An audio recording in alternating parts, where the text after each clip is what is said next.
ടീച്ചിങ്ങിന്റെ മക്കളെ കേൾക്കാമല്ലോ അല്ലേ?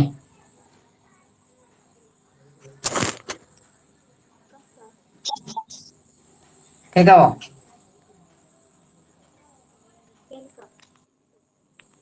ഓക്കെ.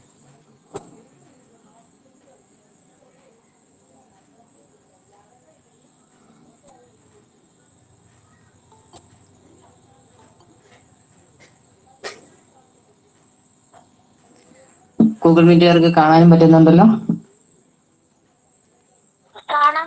ആ ഓക്കെ. ആ യെസ്.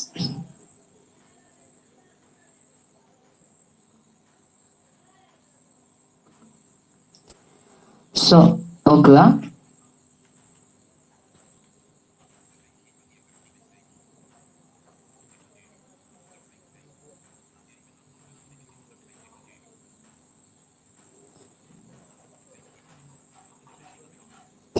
നമ്മള് കുറെ സ്ഥാപനങ്ങളും സ്ഥാപിച്ചവരും അവരുടെ ആശയങ്ങളും നമ്മൾ പറഞ്ഞു നിർത്തിയായിരുന്നു.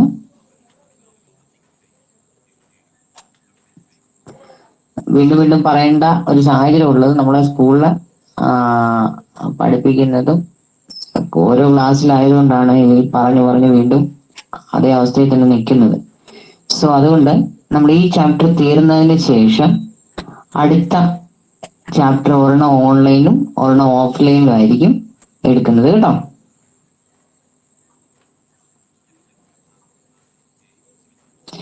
As a result of the activities of the social reformers and their movement, the British were forced to abolish many social evils that existed in various parts of the country. They are as follows. Prepare a digital poster. അതായത്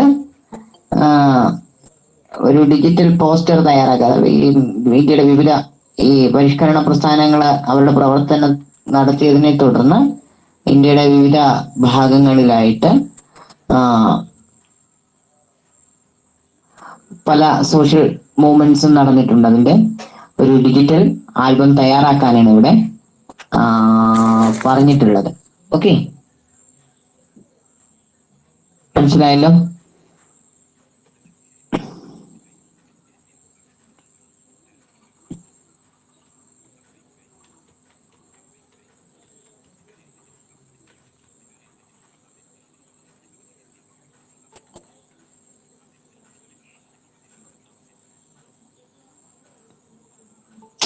നിങ്ങൾ ഈ ഇടയ്ക്കിടയ്ക്ക് വന്ന് join ചെയ്യുന്നുണ്ടാണ് ഈ class ഇങ്ങനെ delay വരുന്നത്. So നോക്കുക,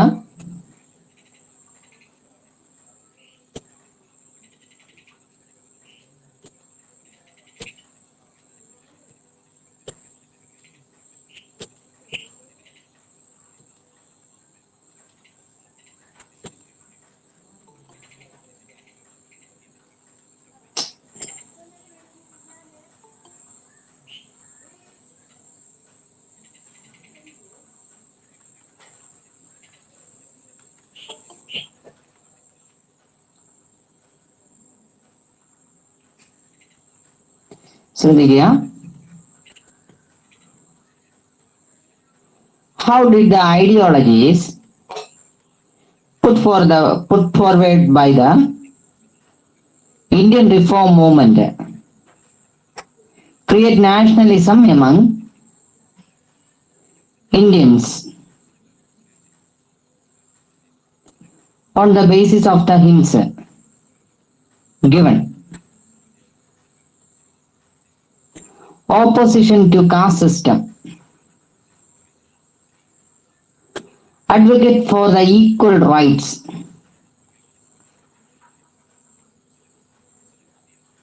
intrusion for foreign ideas, and cultural protest against social evils. Educational development, protest against the discrimination imposed upon the women, the press and unity. An Indian citizen has lost his naturalness, his life birth has dried up. He is half starved, half dressed. No delicious food is available to him. His dress is dragged and torn. His condition is very pathetic.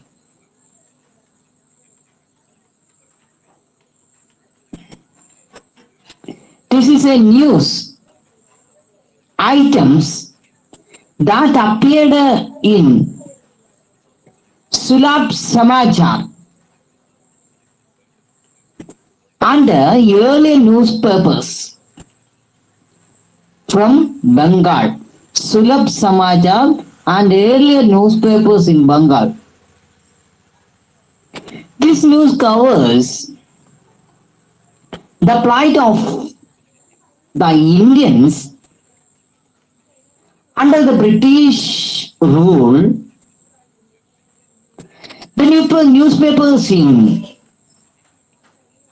that period reported many such issues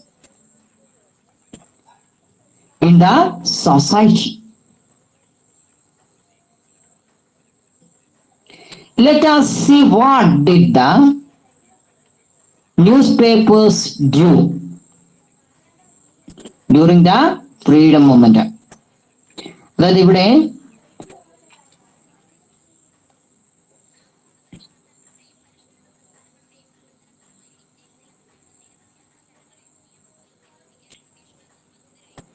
ബ്രിട്ടീഷുകാര് വിവിധ തരത്തിലുള്ള അനാചാരങ്ങളെ നിരോധിച്ചു. അതെന്തിന്റെ പ്രവർത്തന ഫലമാണ് എന്ന് ചോദിച്ചാൽ ഇവിടെ സാമൂഹ്യ പരിഷ്കർത്താക്കൾ അവരുടെ പ്രസ്ഥാനങ്ങളുടെയും അവരുടെ ആശയങ്ങളിലൂടെയും നടത്തിയ വളരെയധികം സമരങ്ങളുടെയും പ്രക്ഷോഭത്തിന്റെയും ഫലമായിട്ട് ആണ് ബ്രിട്ടീഷുകാര് ഇത്തരത്തിലുള്ള ആചാരങ്ങൾക്കെല്ലാം തന്നെ ഒരു കടിഞ്ഞാണ് ഇട്ടത്. അവ ഏതെല്ലാമാണെന്ന് നിങ്ങൾക്കറിയാമോ?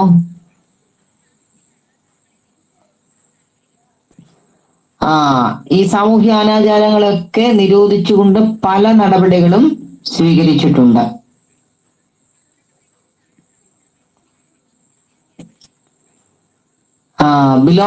അതായത് ഏകദേശം നമ്മളുടെ ചൈൽഡ് മാരേജ് കേട്ടിട്ടുണ്ടല്ലോ, നമ്മൾ പഠിച്ചതാണ് അല്ലേ?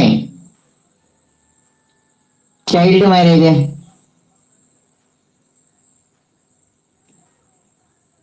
അല്ലേ? കേൾക്കുന്നില്ല?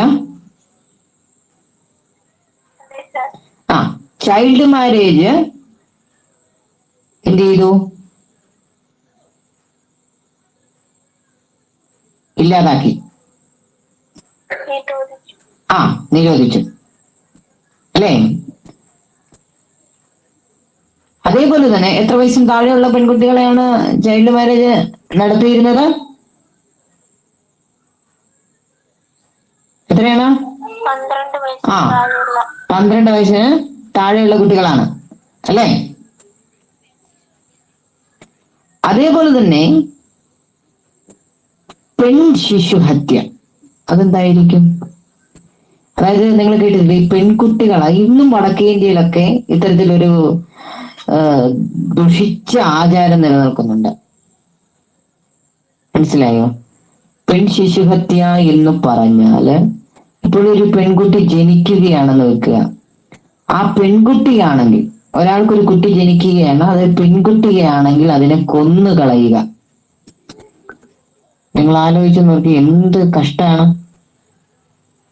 വടക്കേന്ത്യയിൽ ഇന്നും, ബീഹാർ പോലെയുള്ള സംസ്ഥാനങ്ങളിൽ ഇന്നും ഇത്തരത്തിലുള്ള കാര്യങ്ങൾ നടക്കുന്നുണ്ട്. മനസ്സിലായോ? നമ്മളാരും അറിയുന്നില്ല എന്നേ ഉള്ളൂ. പലപ്പോഴും മാധ്യമങ്ങളിലൂടെയൊക്കെ വന്ന് നിങ്ങളിൽ പലരും അത് കണ്ടിട്ടുണ്ടാവാം. അപ്പോൾ അതുപോലെ പെൺ ശിശുഹത്യ ഉണ്ടായിരുന്നു.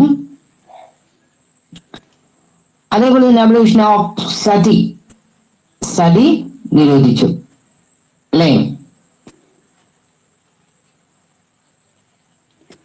അതേപോലെ തന്നെ വിഡോ റീമാരേജ് നടപ്പിലാക്കി.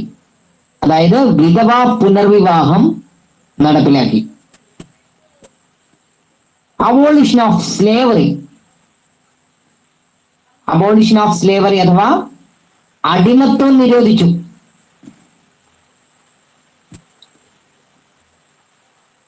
അതേപോലെ തന്നെ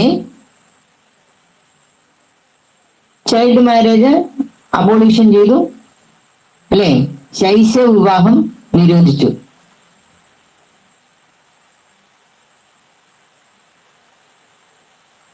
മനസ്സിലായോ?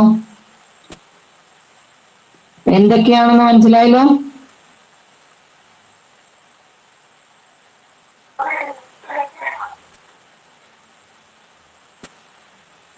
എന്താണ് മനസ്സിലായോ? യെസ്. അപ്പൊ നമുക്ക് അടുത്ത ടോപ്പിക്കിലേക്ക് പോവാം.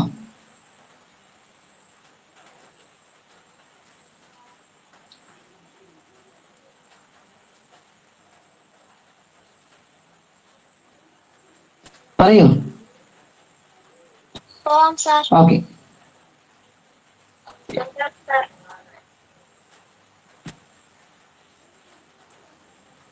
അതേപോലെ തന്നെ നമ്മൾ ഇനിയും മുമ്പ് വായിച്ചു നിർത്തിയത് പത്രങ്ങളെ കുറിച്ചാണ്. പിള്ളേരെ, ആദ്യം പത്രം ഇറങ്ങിത്തുടങ്ങിയത് ബംഗാളിൽ നിന്നാണ്. സുലഭ സമാചാർ എന്നാണ് ആ പത്രത്തിന്റെ പേര്. ബംഗാളിൽ നിന്നാണ് പത്രത്തിന്റെ ഏറ്റവും അധികം പത്രങ്ങള് പ്രസിദ്ധീകരണം ഉണ്ടായിരുന്നത്. അതിൽ തന്നെ ഏറ്റവും ആദ്യം പ്രസിദ്ധീകരിച്ച പത്രം എന്ന് പറയുന്നത് ബംഗാളിലെ സുലഭ സമാചാർ എന്ന പത്രമായിരുന്നു. മനസ്സിലായോ? ഓക്കെ.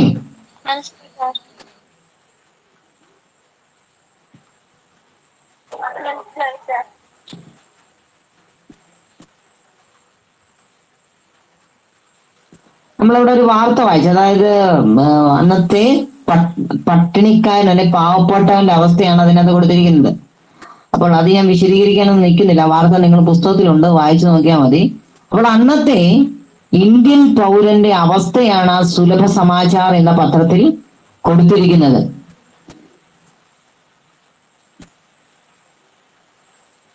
അപ്പോൾ ഇത്തരത്തിൽ പറഞ്ഞിട്ടുള്ള നിരവധിയായിട്ടുള്ള പ്രശ്നങ്ങളാണെന്ന് വർത്തമാന പത്രങ്ങൾ ഇന്ത്യക്കാരുടെ മുന്നിലേക്ക് എത്തിച്ചത്.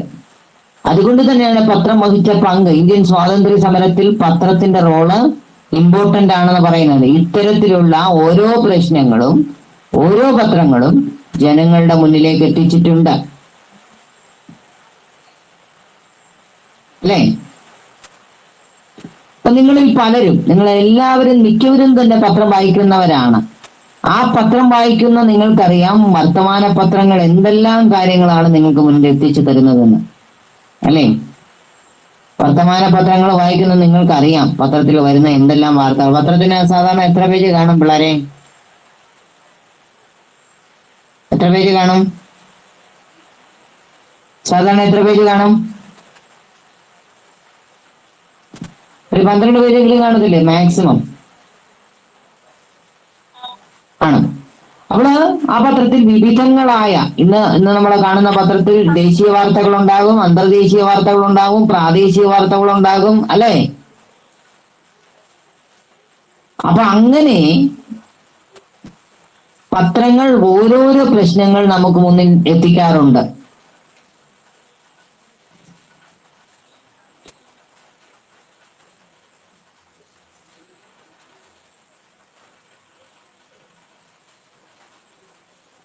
അതായത് ഇന്ത്യയിലെ ജനങ്ങൾ നേരിട്ട പ്രശ്നങ്ങൾ, ആ പ്രശ്നങ്ങളെ ആ പ്രശ്നങ്ങളെ കുറിച്ച് മറ്റുള്ളവർക്ക് ബോധം നൽകുക.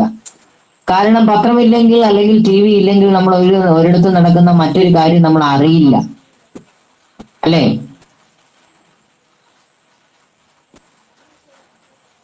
അപ്പോൾ ഇങ്ങനെ ജനങ്ങളുടെ പ്രശ്നങ്ങൾ മറ്റു അല്ലെങ്കിൽ കുറച്ച് ജനവിഭാഗം അനുഭവിക്കുന്ന പ്രശ്നങ്ങൾ മറ്റുള്ള ആളുകൾക്ക് മുന്നിൽ എത്തിക്കാൻ വർത്തമാനപത്രം വഹിച്ച പങ്ക് വളരെ വലുതാണ്.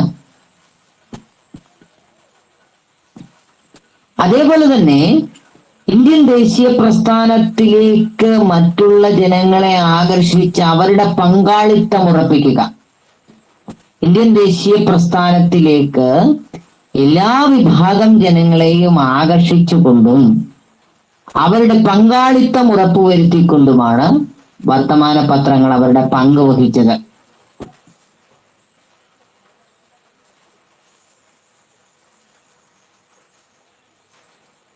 അതേപോലെ തന്നെ ഇന്ത്യയിൽ ഒരാൾക്ക് സംഭവിക്കുന്ന പ്രശ്നം അത് ഇന്ത്യക്കാർക്ക് മുഴുവനായുള്ള പ്രശ്നങ്ങളായി കണ്ടുകൊണ്ട് അവയെ ജനങ്ങൾക്ക് മുന്നിൽ എത്തിക്കുക, ഇവയൊക്കെയാണ് അക്കാലത്തെ വർത്തമാന പത്രങ്ങള് വഹിച്ചിരുന്ന പങ്ക് എന്ന് പറയുന്നത്. മനസ്സിലായോ?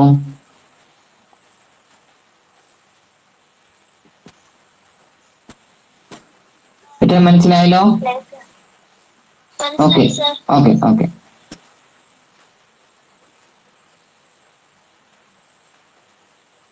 എക്സാം എന്താ?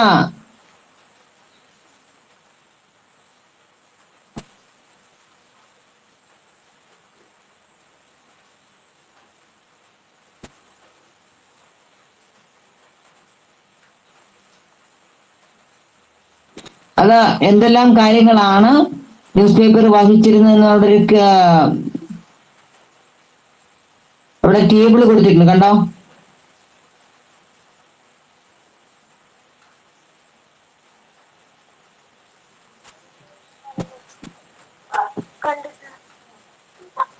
Examine the role of the newspapers in making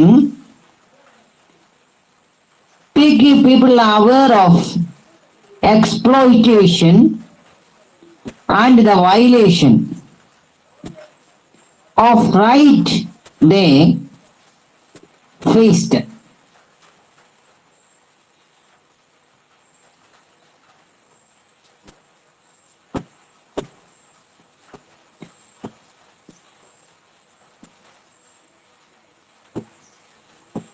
The freedom struggle and their leaders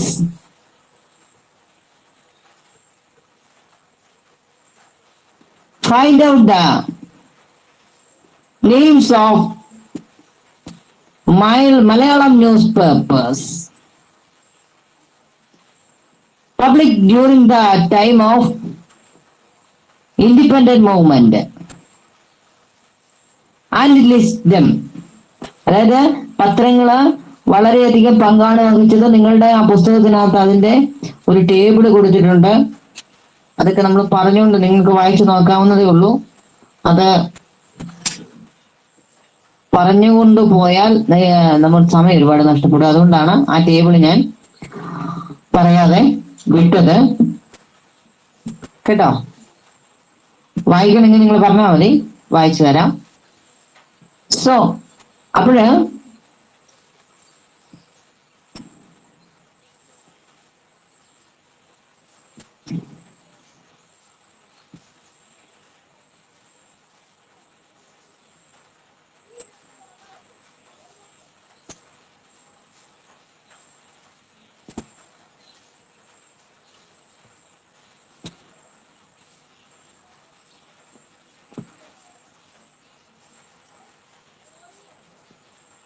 അവിടെ ടേബിൾ കൊടുത്തിട്ടുണ്ട്. ദേശീയ സമരകാലത്തെ പ്രധാനപ്പെട്ട പത്രങ്ങളും അതിന് നേതൃത്വം നൽകിയത്. നിങ്ങൾ അത് വായിച്ചു നോക്കിയാൽ മതി, കേട്ടോ?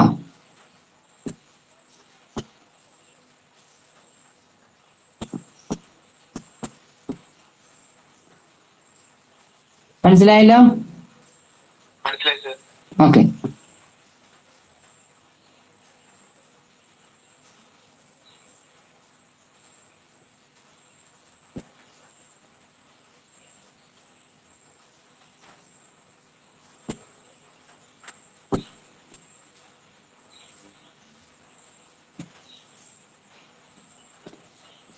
ഐഡിയോളജീസ് ഒന്ന് നോക്കിയോ. They considered journalism as a social service, അതായത് ഒരു സാമൂഹ്യ സേവനമായിട്ടാണ് അന്ന് അവരതിനെ കണ്ടത്. അവരുടെ ഐഡിയോളജി എന്ന് പറയുന്നത് അല്ലെങ്കിൽ ഒരു പത്രം പ്രവർത്തിപ്പിക്കുക എന്നുള്ളത് ഒരു ലാഭം ലക്ഷ്യമാക്കിയല്ല, മറിച്ച് ഒരു സാമൂഹ്യ സേവനമാണ്, അല്ലെങ്കിൽ ഒരു സോഷ്യൽ സർവീസ് ആണ്, അല്ലേ? പക്ഷെ ഇന്നത്തെ പത്രങ്ങൾ പലതും അങ്ങനെയല്ല, ആണോ? അല്ല, മറിച്ച് അവരുടെ ഇമ്പോർട്ടൻസ് കൊടുക്കുന്നത് എപ്പോഴും പ്രോഫിറ്റിനാണ്, അല്ലേ? അതുകൊണ്ടാണല്ലോ പരസ്യങ്ങൾ ഒരുപാട് വരുന്നത്, അല്ലേ?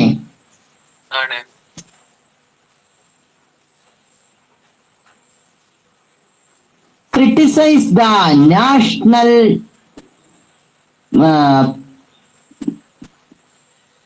policies and motivated the national movement. Raja Ram Mohan Roy was first to start a newspaper with a national perspective. His in Bengali and Mirat or Akbar in Persian focused on social reformation,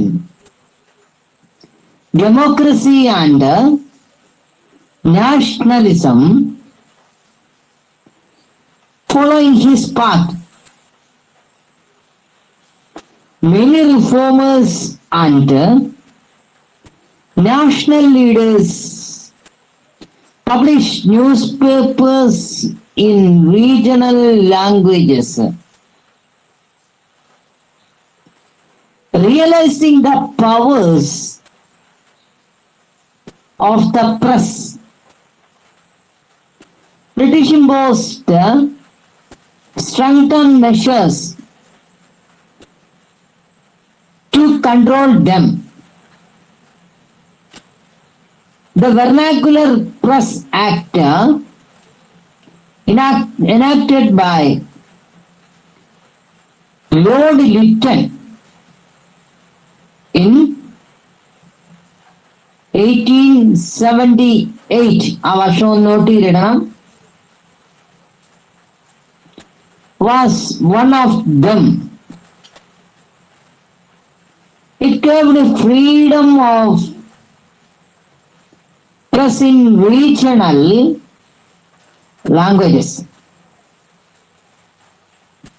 The British withdrew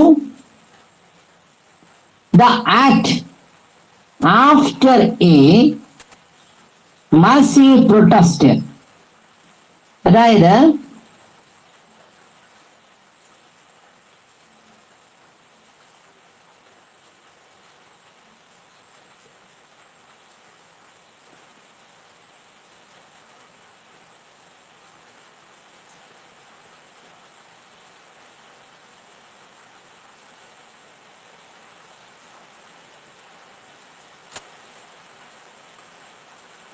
അതായത് ഹിന്ദു സ്വദേശി മിത്രം എന്നൊരു പത്രം അന്ന് ആരംഭിച്ചിട്ടുണ്ടായിരുന്നു.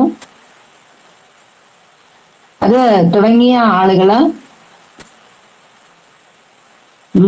സുബ്രഹ്മണ്യ അയ്യരാണ്. പിന്നെ അമൃത ബസാർ പത്രിക എന്ന് പറഞ്ഞൊരു പത്രം ഉണ്ടായിരുന്നു. അത്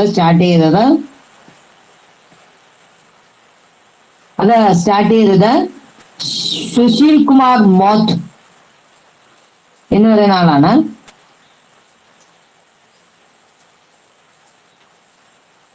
ഒരാളെ കൂടെ ഉണ്ട്, മോത്തിലാൽ ഘോഷും സുശീൽ കുമാർ ഘോഷ്, മോത്തിലാൽ ഘോഷ് എന്നിവർ സ്റ്റാർട്ട് ചെയ്ത പത്രമാണ് അമൃത ബസാർ പത്രിക.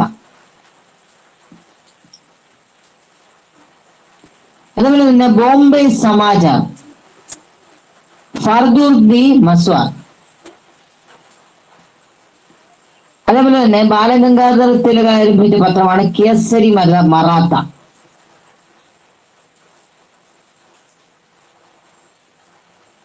അതേപോലെ തന്നെ ബംഗാളി എന്നൊരു പത്രം ഉണ്ടായിരുന്നു. അത് ആരംഭിച്ചത് സുരേന്ദ്രനാഥ ബാനർജിയാണ്. സുരേന്ദ്രനാഥ ബാനർജി ആരംഭിച്ച പത്രമാണ് ബംഗാളി. അതേപോലെ തന്നെ ദാദാഭായ് നവറോജി ഒരു പത്രം ആരംഭിച്ചിരുന്നു. അതാണ് voice of India. Voice of India started in Dadabhai Naoroji. Dadabhai Naoroji ആരംഭിച്ച പത്രമാണ് ഏത്? Voice of India. അതേപോലെ തന്നെ ഈശ്വരചന്ദ്ര വിദ്യാസാഗർ ആരംഭിച്ച പത്രമാണ് ഷോം പ്രകാശ്. ആനി ബസന്റ് സ്ഥാപിച്ച 2 പത്രങ്ങളാണ് ന്യൂ ഇന്ത്യ, അതുപോലെ തന്നെ കോമൺവെൽത്ത് എന്നീ 2 പത്രങ്ങളാണ് ആനി ബസന്റ് ആരംഭിച്ചത്. അതേപോലെ തന്നെ ഹരിജൻ ആരംഭിച്ച പത്രമാണ് യങ് ഇന്ത്യ. ഏതാണ്? Young India.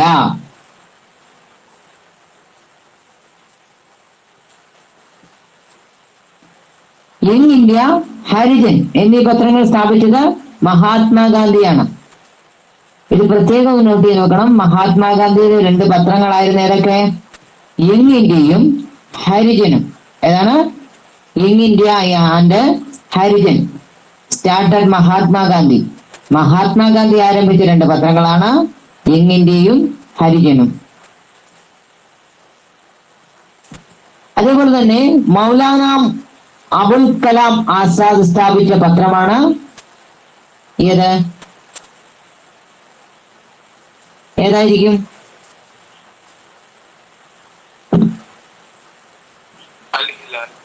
വെരി ഗുഡ്, അൽ ഹിലാൽ അല്ലേ? അതേപോലെ തന്നെ നമ്മുടെ ലാലാ ലജ്പത് റായ് സ്ഥാപിച്ചതാണ് വന്ദേ മാതരം. ഗോപാലകൃഷ്ണ ഗോഖലെ സ്ഥാപിച്ചതാണ് നേഷൻ അല്ലേ?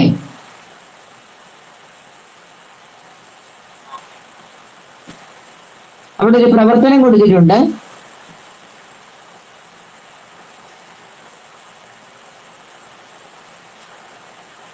അപ്പോൾ പിന്നെ അവിടെ കൊടുത്തിട്ടുള്ളത് ഇന്ത്യൻ പത്രങ്ങളുടെ വിമോചകൻ എന്നാണ്.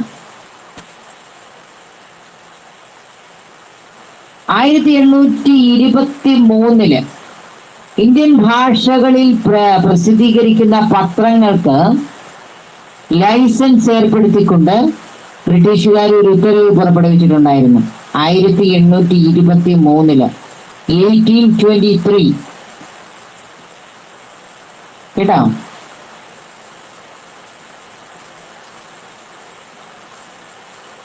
എന്നാല് 1835 ചാൾസ് മെക്കോഫ് എന്ന ബ്രിട്ടീഷ് ഉദ്യോഗസ്ഥൻ കൊണ്ടുവന്ന നിയമത്തിലൂടെ ഈ ലൈസൻസ് ഏർപ്പെടുത്തിയ നിയമം നീക്കം ചെയ്തു. 2 വർഷം ഓർത്തിരിക്കണം.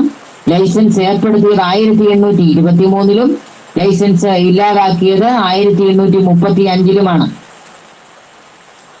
മനസ്സിലായോ? 1835 ലൈസൻസ് നീക്കം ചെയ്തു. അപ്പോൾ ഇത്തരത്തിൽ 1835 അദ്ദേഹം നീക്കം ചെയ്ത ആ ലൈസൻസ് ഇല്ലാതാക്കിയതോടുകൂടി ഇത്തരത്തിലൊരു നീക്കം നടന്നത് ഇന്ത്യൻ പത്രങ്ങളുടെ വളർച്ചയ്ക്കാണ് കാരണമായത്. അതുകൊണ്ട് തന്നെയാണ് ഇന്ത്യൻ പത്രങ്ങളുടെ വിമോചകൻ എന്ന് മെറ്റ്കാഫ് അറിയപ്പെടുന്നത്. മനസ്സിലായോ?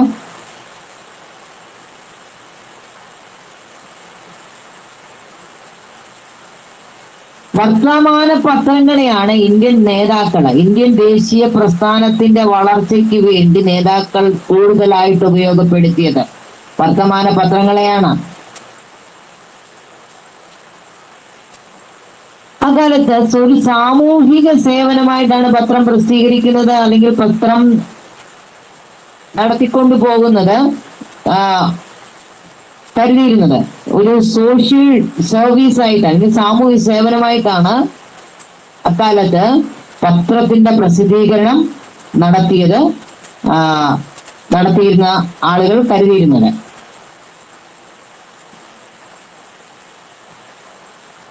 അപ്പോൾ ഈ പത്രങ്ങളിലൂടെയാണ് ബ്രിട്ടീഷുകാരുടെ നയങ്ങളെ ശക്തമായിട്ട് വിമർശിക്കുകയും അവയെ അതിശക്തമായിട്ട് എതിർക്കുകയും ഒക്കെ ചെയ്തിരുന്നത്.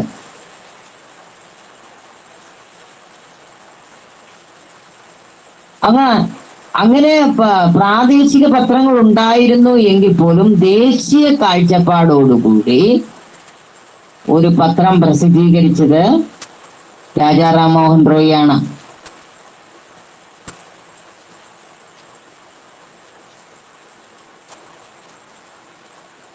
അപ്പൊ അദ്ദേഹം എന്ത് ചെയ്തു? സംവാദ് കൗമുദി, പേര് നോട്ട് ചെയ്ത് വെക്കണം, സംവാദ് കൗമുദി. അതുപോലെ പേർഷ്യൻ ഭാഷയിൽ ഒരു പത്രം ഉണ്ടായിരുന്നു, മിറാത്ത് ഉൽ അഖ്ബാർ. അപ്പോൾ ബംഗാളി ഭാഷയിൽ പ്രസിദ്ധീകരിച്ചിരുന്ന സമ്പദ് കൗമുദിയും പേർഷ്യൻ ഭാഷയിൽ പ്രസിദ്ധീകരിക്കുന്ന മിറാത്ത് ഉൽ ഹക്കുമാണ് ദേശീയ കാഴ്ചപ്പാടോടുകൂടി പ്രവർത്തിച്ച രണ്ട് പത്രങ്ങൾ. ഇതിന്റെ സ്ഥാപകൻ രാജാ റാം മോഹൻ റോയ് ആണ്. ഈ പത്രങ്ങള് സോഷ്യൽ റിഫോംസ് അഥവാ സാമൂഹിക പരിഷ്കരണം, അതേപോലെ തന്നെ നാഷണലിസം,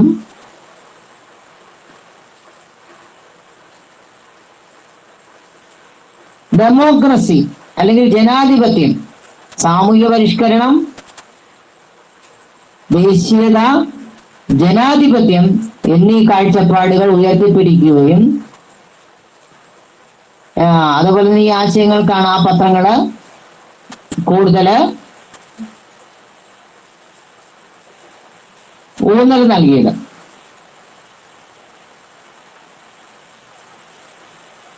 അപ്പോൾ ഇത്തരത്തിൽ ഈ ദേശീയ കാഴ്ചപ്പാടോടുകൂടി പ്രസിദ്ധീകരിച്ച ഈ പത്രങ്ങളുടെ ആ ഒരു പാത പിന്തുടർന്നുകൊണ്ട് പിന്നീട് നിരവധി പത്രങ്ങളാണ് പ്രസിദ്ധീകരിക്കപ്പെട്ടത്.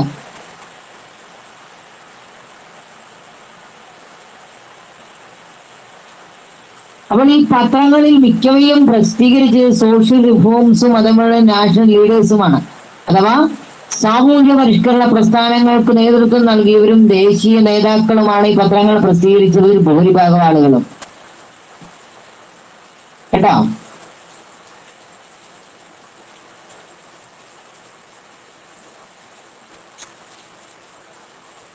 അപ്പോൾ ഇത്തരത്തിൽ വർത്തമാന പത്രങ്ങൾ പ്രസിദ്ധീകരിക്കുകയും അത് വാർത്ത പുറത്തിറക്കുകയും ചെയ്തു. അതിന്റെ ശക്തി വർദ്ധിക്കുന്നത് ബ്രിട്ടീഷുകാരെ ഭയപ്പെടുത്തി. അതിനെ തുടർന്ന് അത് തകർക്കുക എന്ന ലക്ഷ്യം മുൻനിർത്തിക്കൊണ്ട് അവരവരുടെ പ്രവർത്തനങ്ങള് ആരംഭിച്ചു.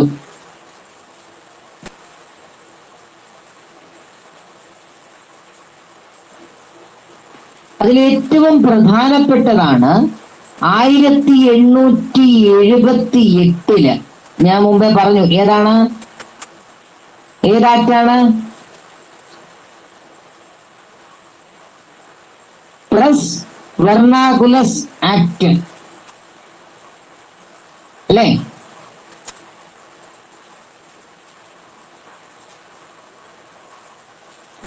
അതായത് പ്രാദേശിക ഭാഷ നിയമം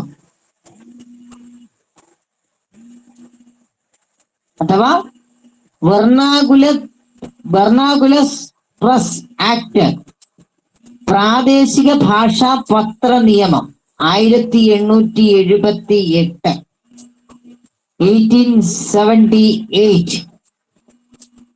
മനസ്സിലായല്ലോ?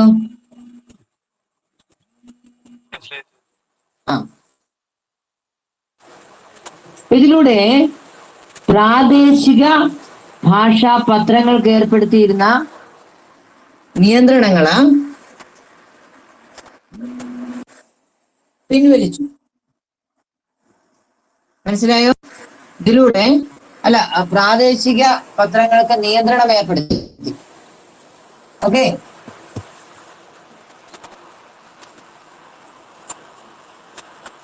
കേട്ടോ? പ്രാദേശിക പത്രങ്ങൾക്ക് നിയന്ത്രണം ഏർപ്പെടുത്തി. അതാണ് പ്രസ് വെർണാക്കുലസ് ആക്ട് 1878. മനസ്സിലായല്ലോ?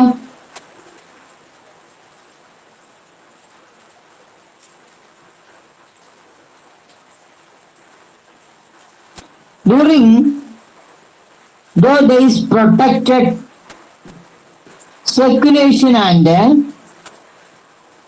reading newspapers were considered to be a part of the freedom struggle.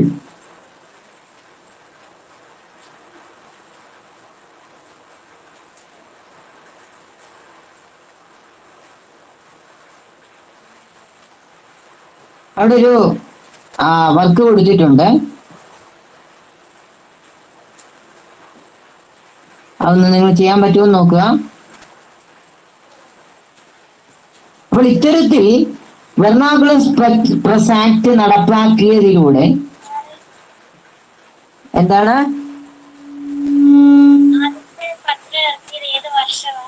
നമ്മള്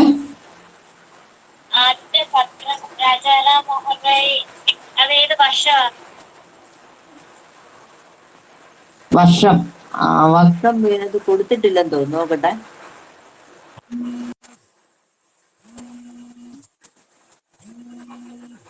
ഞാൻ നോക്കിട്ട് പറയാവേ, ഗ്രൂപ്പിനകത്ത് ഇട്ടേക്കാവേ, കേട്ടോ? ആദ്യത്തെ പത്രം ഇറക്കിയത് നീ പറഞ്ഞ പോലെ തന്നെ ശരിയാണ്, രാജാറാം മോഹൻ റോയ് ആണ്. ബംഗാളി ഭാഷയിലാണ് ആദ്യത്തെ പത്രം ഇറങ്ങിയത്.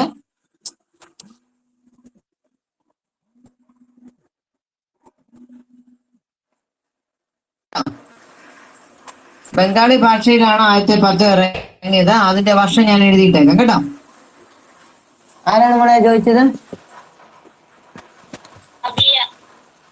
അത് എഴുതിയിട്ടേക്കാം, കേട്ടോ? സോ അങ്ങനെ പത്രങ്ങള് നിയന്ത്രിക്കാനായിട്ട് തുടങ്ങിയവര്. പക്ഷെ ജനങ്ങളുടെ പ്രതിഷേധത്തെ തുടർന്ന് പിൻവലിക്കുകയും ചെയ്തു.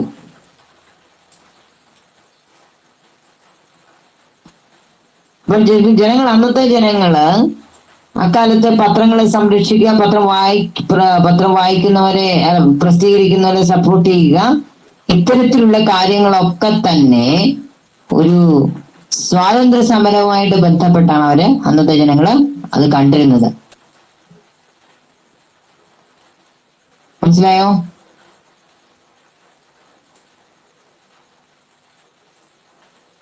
അവിടെ ഒരു പ്രവർത്തനം കൊടുത്തിട്ടുണ്ട്, നോക്കുക, കേട്ടോ?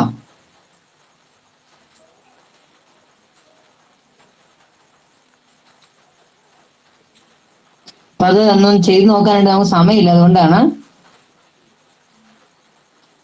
അപ്പൊ അടുത്ത ടോപ്പിക്കിലേക്ക് പോവാം.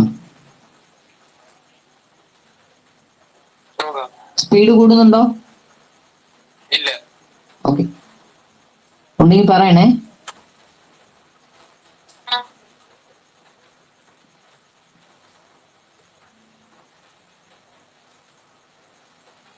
അടുത്തത് education for the nation. If the Indian gets proper education,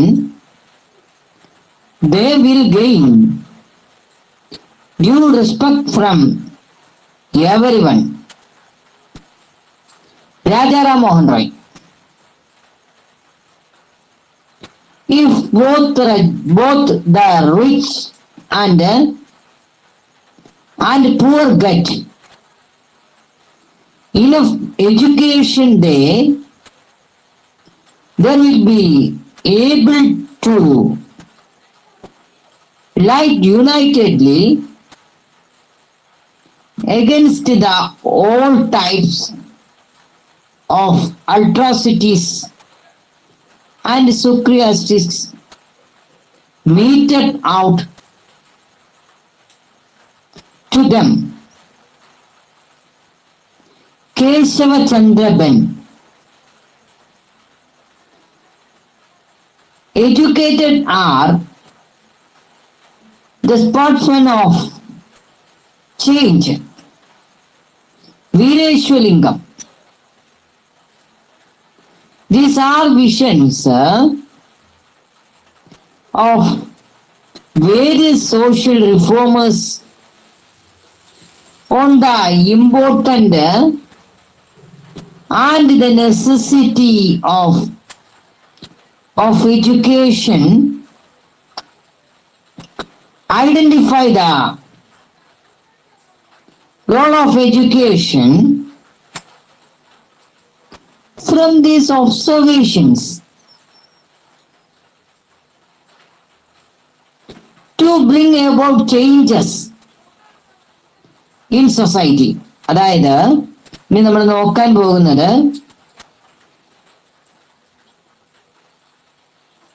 വിദ്യാഭ്യാസം ദേശത്തിന് വിദ്യാഭ്യാസം എന്ന ടോപ്പിക്കാണ് നമ്മൾ നോക്കാൻ പോകുന്നത്.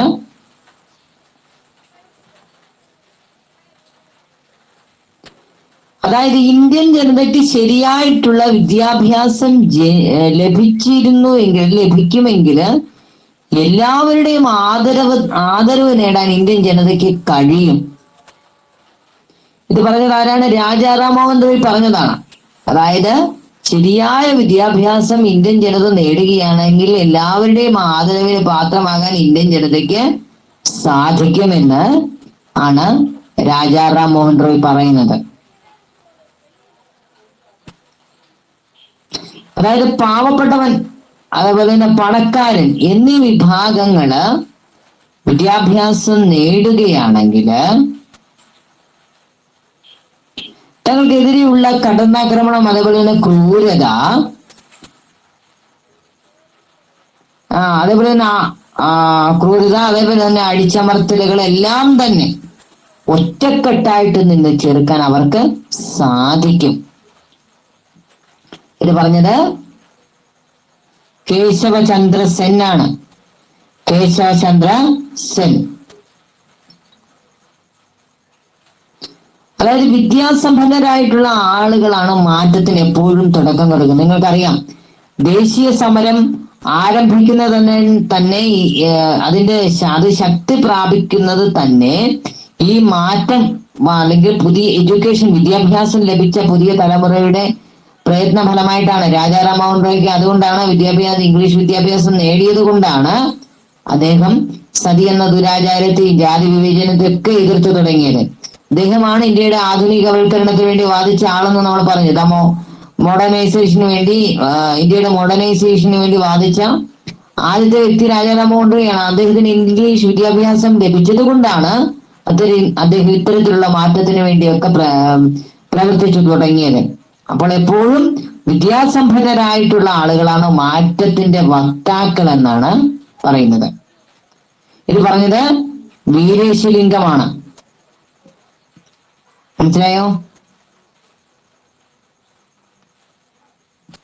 അപ്പോൾ ഇതാണ് വിവിധ സാമൂഹിക പരിഷ്കർത്താക്കൾക്കുള്ള കാഴ്ചപ്പാട്. വിദ്യാഭ്യാസം ലഭിക്കുന്നത് കൊണ്ട് എന്തെല്ലാം പ്രയോജനങ്ങളാണ് ഉണ്ടാവുക എന്ന വിവിധ സാമൂഹിക പരിഷ്കർത്താക്കളുടെ വീക്ഷണങ്ങളാണ് നമ്മളിവിടെ പറഞ്ഞത്. അപ്പോൾ ഇവ പരിശോധിച്ചു കഴിഞ്ഞാൽ വിദ്യാഭ്യാസം എന്തിനെല്ലാം സഹായമായി തീരും എന്ന് നമുക്ക് മനസ്സിലാക്കാനായിട്ട് സാധിക്കും. മനസ്സിലായോ? ഓക്കെ. സമൂഹത്തിൽ മാറ്റങ്ങൾ ഉണ്ടാക്കാൻ കഴിയും. സൊസൈറ്റിയിൽ ചേഞ്ചസ് ഉണ്ടാക്കാനായിട്ട് സാധിക്കും. അതേപോലെ തന്നെ യൂണിറ്റി, ഐക്യം നിലനിർത്താനായിട്ട് സാധിക്കും. മറ്റെന്തെങ്കിലും ഉണ്ടോ എന്ന് നിങ്ങളൊന്ന് പരിശോധിച്ച് നോക്കുക കേട്ടോ.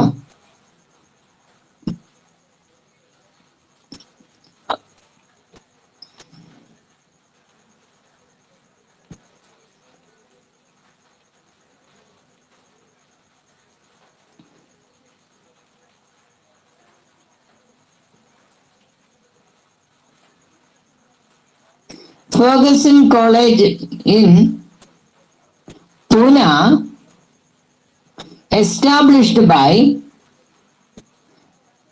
Deccan Education Society. Establishing other education institutions was the main being adopted in supporting nationalism.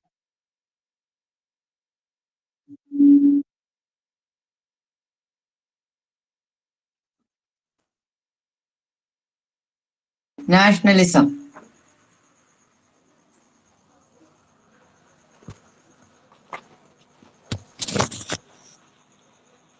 കേട്ടാ, അതുപോലെ തന്നെ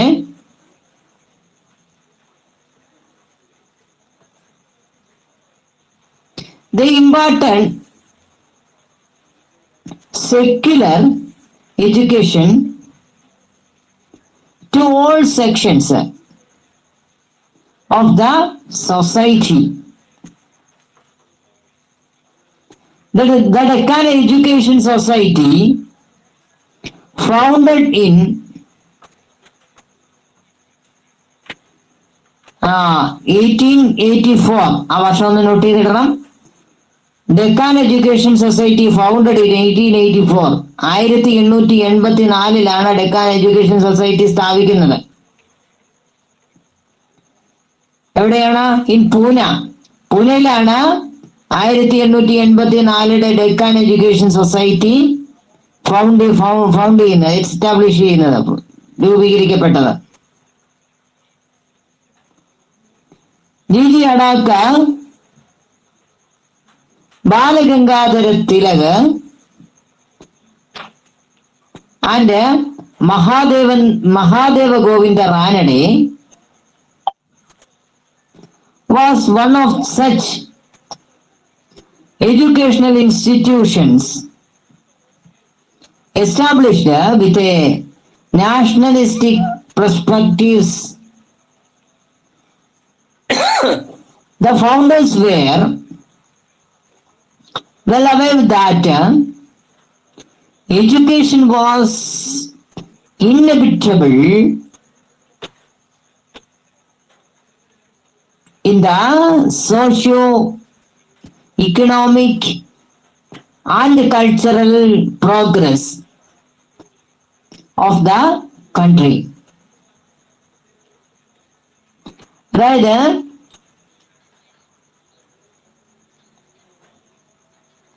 19ാം നൂറ്റാണ്ടില് ഇന്ത്യയിൽ രൂപപ്പെട്ടു വന്ന സാമൂഹ്യ സാഹചര്യങ്ങളാണ് ഇന്ത്യൻ ദേശീയതയുടെ വരവിന് കളമൊരുക്കിയത്. അതായത് ഇന്ത്യൻ ദേശീയതയുടെ ആവിർഭാവത്തിന് വഴി ഒരുക്കിയത് 19ാം നൂറ്റാണ്ടിലെ ആണ്. അപ്പോൾ ഈ ഒരു സമയം രണ്ട് വ്യത്യസ്തമായ കാലഘട്ടങ്ങളുടെ ഏറ്റുമുട്ടലിനാണ് ഈ ഒരു കാലഘട്ടം സാക്ഷ്യം വഹിച്ചത്. മനസ്സിലായോ?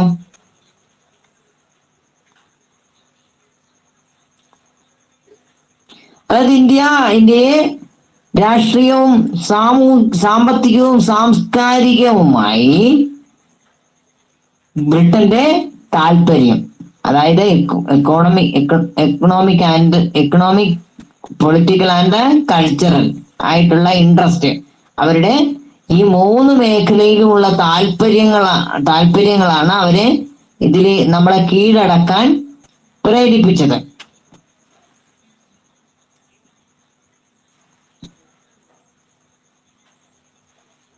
അതേപോലെ തന്നെ ഈ 3 മേഖലകളിൽ നിന്നും മോചനം നേടാനുള്ള ഇന്ത്യക്കാരുടെ താല്പര്യം, അതായത് ആദ്യത്തെ തലം എന്ന് പറയുന്നത് സാമൂഹ്യ സാമ്പത്തിക രാഷ്ട്രീയ തലങ്ങളിൽ നമ്മളെ കീഴ്പ്പെടുത്തുക എന്ന ബ്രിട്ടീഷുകാരുടെ താല്പര്യം. രണ്ടാമത് സാമൂഹ്യ സാമ്പത്തിക സാംസ്കാരിക തലങ്ങളിൽ അവരുടെ ആധിപത്യത്തിൽ നിന്നും മോചനം നേടാനുള്ള ഇന്ത്യക്കാരുടെ താല്പര്യം എന്നീ 2 തലങ്ങളുടെ ഏറ്റുമുട്ടലുകളായിരുന്നു അത്.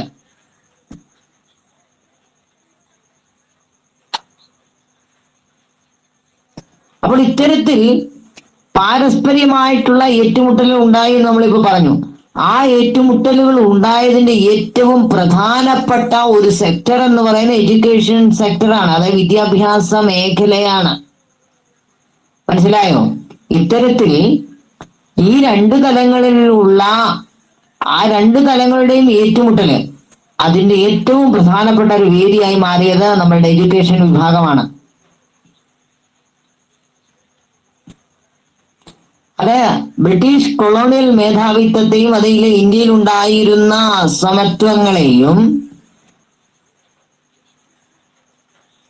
അതിനെ രണ്ടിനെയും ഒറ്റക്കെട്ടായിട്ട് നിന്ന് എതിർത്തു തോൽപ്പിക്കാൻ വിദ്യാഭ്യാസ മേഖലയിലുള്ള പുരോഗതി ഇന്ത്യക്കാരെ സഹായിച്ചു. മനസ്സിലായോ? ഇതിനെയൊക്കെ എതിർത്ത് തോൽപ്പിക്കാൻ വിദ്യാഭ്യാസ മേഖലയിൽ ഉണ്ടായ പുരോഗതി, അതിന്റെ വളർച്ച നമ്മെ സഹായിച്ചിട്ടുണ്ട്, തീർച്ചയായിട്ടും സഹായിച്ചിട്ടുണ്ട്.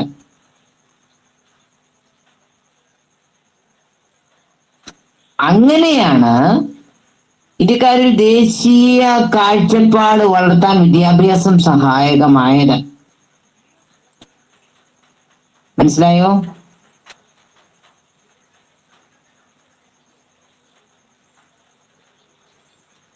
മനസ്സിലായല്ലോ? മനസ്സിലായി. ഓക്കെ.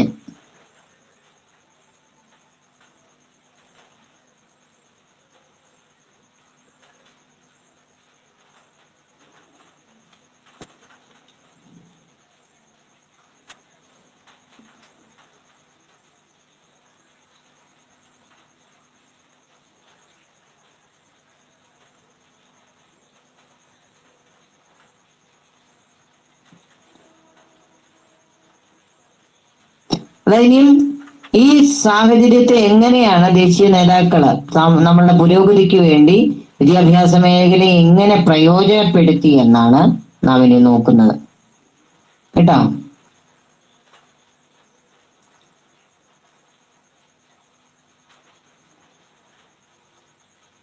അപ്പൊ ദേശീയ വിദ്യാഭ്യാസ സ്ഥാപനങ്ങൾ ആരംഭിച്ചുകൊണ്ട് വിദ്യാഭ്യാസ മേഖലയിൽ ഇടപെടുകയും മതേതര വിദ്യാഭ്യാസം എല്ലാ മേഖലകളിൽപ്പെട്ട ആളുകൾക്ക് നൽകുകയുമായിരുന്നു ഒരു ഉദ്ദേശം.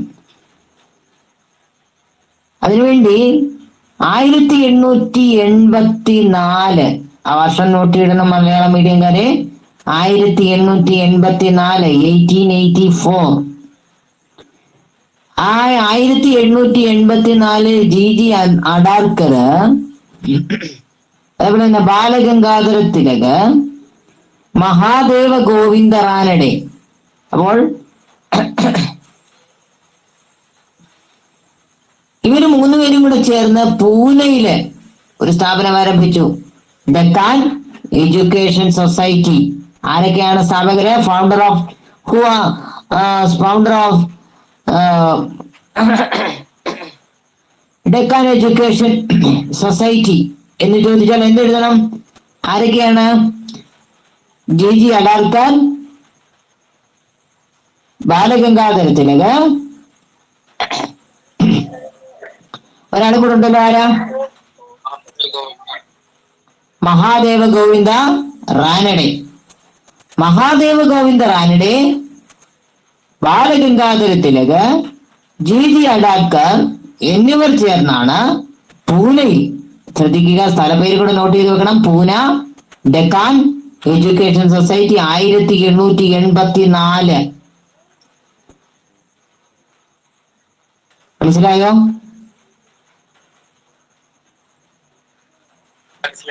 1884 established Deccan Education Society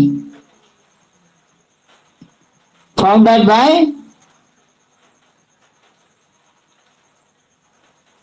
G. Adadkar, Balagangadhara Tilak, Mahadeva Govinda Ranade എന്നിവർ ചേർന്നാണ്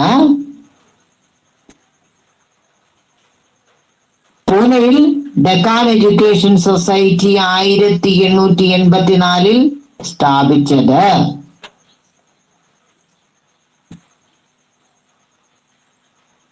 അപ്പോൾ ഈ ഡെക്കാൻ എഡ്യൂക്കേഷൻ സൊസൈറ്റി ദേശീയ കാഴ്ചപ്പാടോടുകൂടിയ ആരംഭിച്ച വിദ്യാഭ്യാസ സ്ഥാപനങ്ങൾക്ക് ഏറ്റവും പ്രധാനപ്പെട്ട ഒരു ഉദാഹരണമാണ് ഡക്കാൻ എഡ്യൂക്കേഷൻ സൊസൈറ്റി. ഓക്കെ,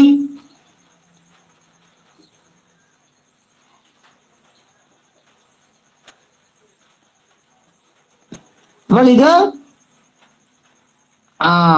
ആധുനിക വിദ്യാഭ്യാസം സാമൂഹ്യ സാമ്പത്തിക സാംസ്കാരിക രംഗത്തെ മാറ്റത്തിന് അനിവാര്യമാണെന്ന് ഇവർ വിശ്വസിച്ചു. അവർ മനസ്സിലാക്കിയ തിരിച്ചറിഞ്ഞവര്. മനസ്സിലായല്ലോ?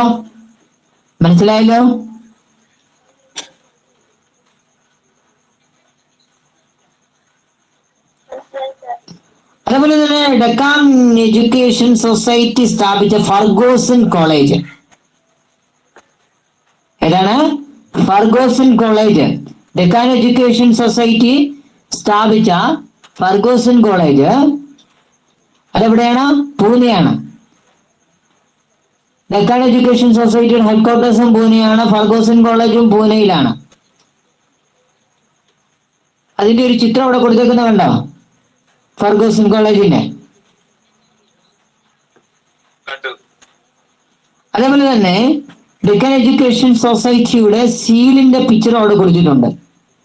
ഡക്കാൻ എഡ്യൂക്കേഷൻ സൊസൈറ്റിയുടെ മുദ്ര അല്ലെങ്കിൽ സീലിന്റെ ചിത്രവും അവിടെ കൊടുത്തിട്ടുണ്ട് കേട്ടോ.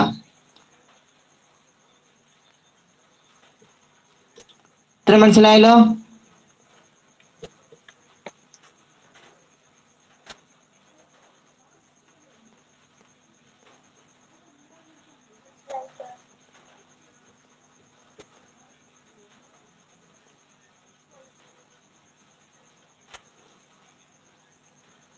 എത്ര ഭാഗം മനസ്സിലായല്ലോ?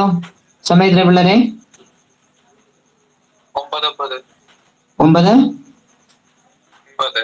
9. നമുക്ക് ഈ സ്വദേശി മൂവ്മെന്റ് കൂടെ എടുത്തിട്ട് നിർത്താം കേട്ടോ.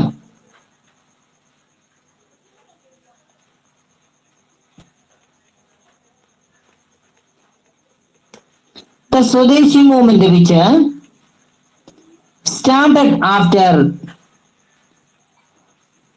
the partition of Bengal in 1909. ആ വർഷം ഒന്ന് മാർക്ക് ചെയ്തിടുക. 1905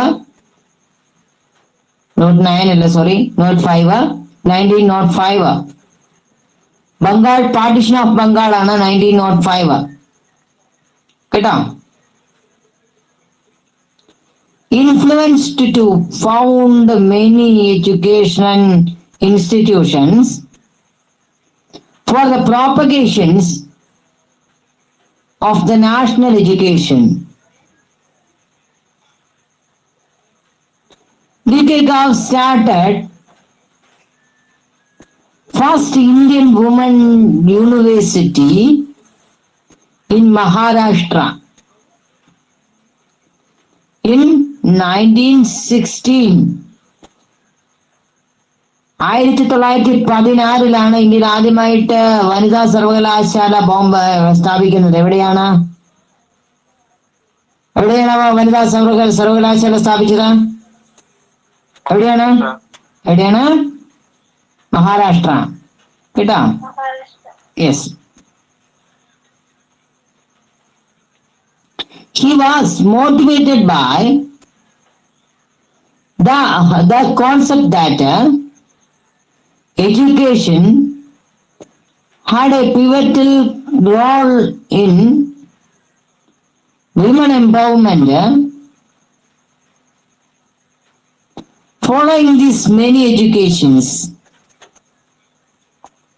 institutions were founded in various parts of India.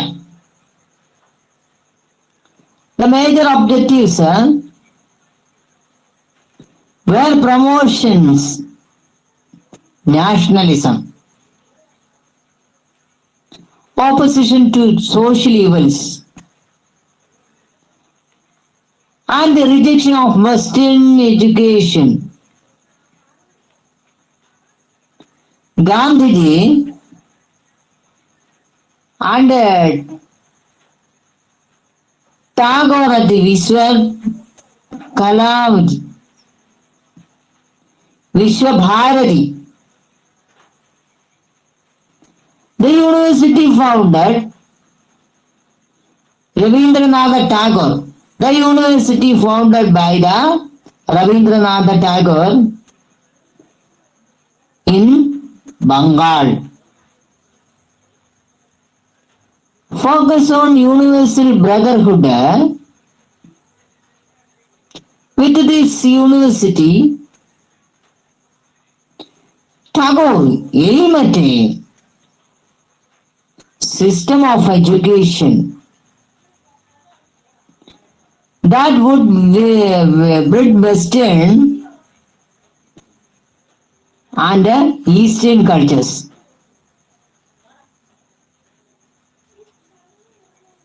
Similarly, when national movement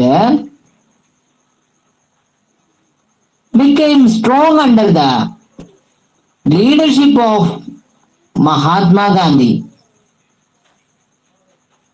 a team led by the Maulana Muhammad Ali, Shaukat Ali,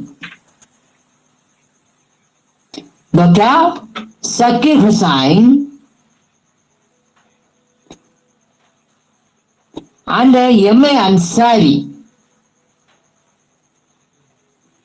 founded by the Jamia Millia Islamia in Aligarh. കുട്ടികളെ video ആരാണ് unmute ചെയ്തിരിക്കുന്നത്?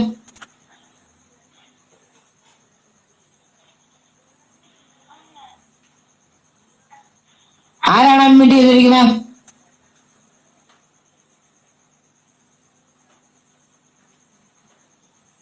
ഇവിടെ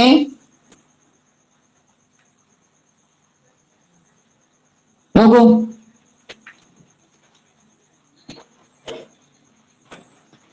അതായത് 1905 ബംഗാൾ വിഭജനം നടന്നു. ബംഗാൾ വിഭജനം എന്താണ് നമ്മൾ പഠിക്കും. 1905 ബംഗാൾ വിഭജനത്തെ തുടർന്ന് ആണ് സ്വദേശി പ്രസ്ഥാനം ആരംഭിക്കുന്നത്. അപ്പോൾ സ്വദേശി പ്രസ്ഥാനം ആരംഭിക്കുന്നത് 1905 ബംഗാൾ വിഭജനത്തെ തുടർന്നാണ്. ഇത് ദേശീയ വിദ്യാഭ്യാസത്തിന്റെ വളർച്ചയ്ക്കായിട്ട് നിരവധി വിദ്യാലയങ്ങൾ ആരംഭിച്ചു.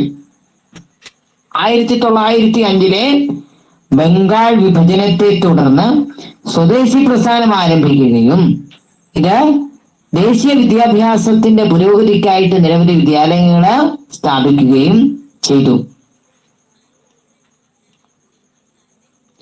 അതായത് 1916 D.K. കാർവേ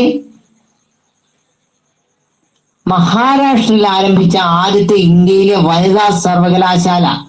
മാർക്ക് ചെയ്തിടണം, 1916 1916 the first woman university in India. 1916 ഇന്ത്യയിലെ ആദ്യത്തെ വനിതാ യൂണിവേഴ്സിറ്റി മഹാരാഷ്ട്രയിൽ ആരംഭിക്കുന്നത്. കണ്ടോ, അവിടെ കാർവേയുടെ ഒരു സ്റ്റാച്ചുവിന്റെ പടം കൊടുത്തിട്ടുണ്ട്. കണ്ടോ, സ്റ്റാച്ചു, ഒരു പ്രതിമ, കാർവേയുടെ ഒരു പ്രതിമയുടെ പടം കൊടുത്തിട്ടുണ്ട്. കണ്ടോ?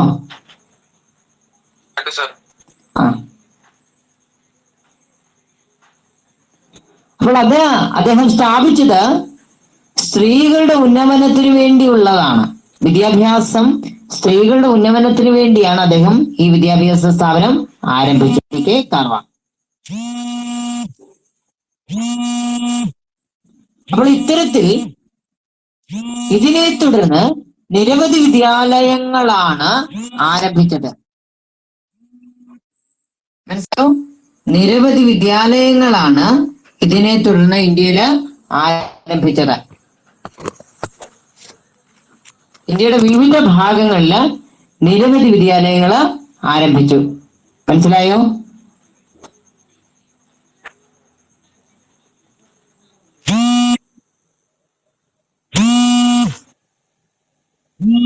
സാമൂഹ്യ വിദ്യാഭ്യാസം അതിനോട് കൂടുതൽ അതിനോട് കൂടുതൽ കാഴ്ചപ്പാടുകൾ ഉണ്ടായി. ഇത് ഇന്ത്യയുടെ മുഖമുദ്രയാണ്.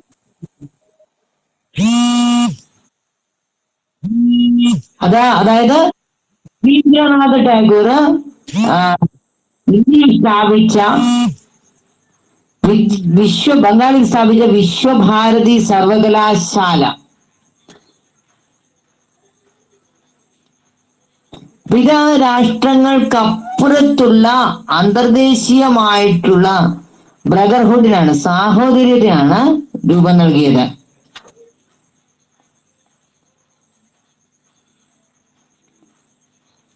അപ്പൊ ടാഗോർ ഇതിലൂടെ ലക്ഷ്യമിട്ടത് പാശ്ചാത്യ പൗരസ്ത്യമായ വിദ്യാഭ്യാസങ്ങളെ സംയോജിപ്പിച്ചുകൊണ്ടുള്ള ഒരു വിദ്യാഭ്യാസ രീതിയാണ് രവീന്ദ്രനാഥ ടാഗോർ ഇതിലൂടെ ലക്ഷ്യം വെച്ചത്.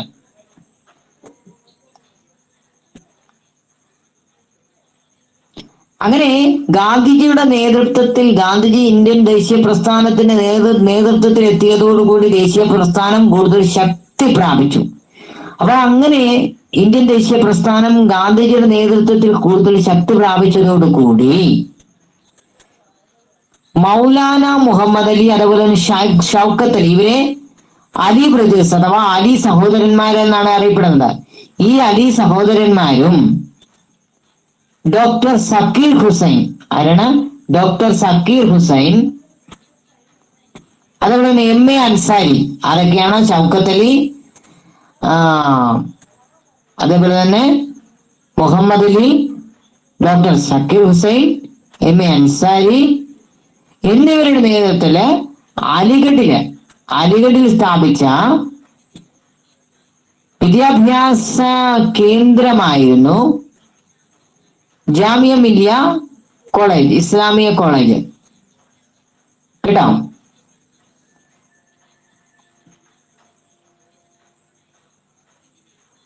ഇതിന്റെ അടിസ്ഥാനവും മതേതര വിദ്യാഭ്യാസം ദേശീയ പ്രസ്ഥാനത്തെ ശക്തിപ്പെടുത്തും എന്നതായിരുന്നു ഈ ഒരു സ്ഥാപനത്തിന്റെ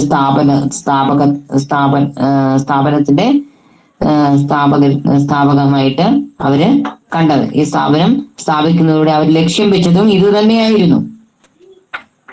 കേട്ടോ?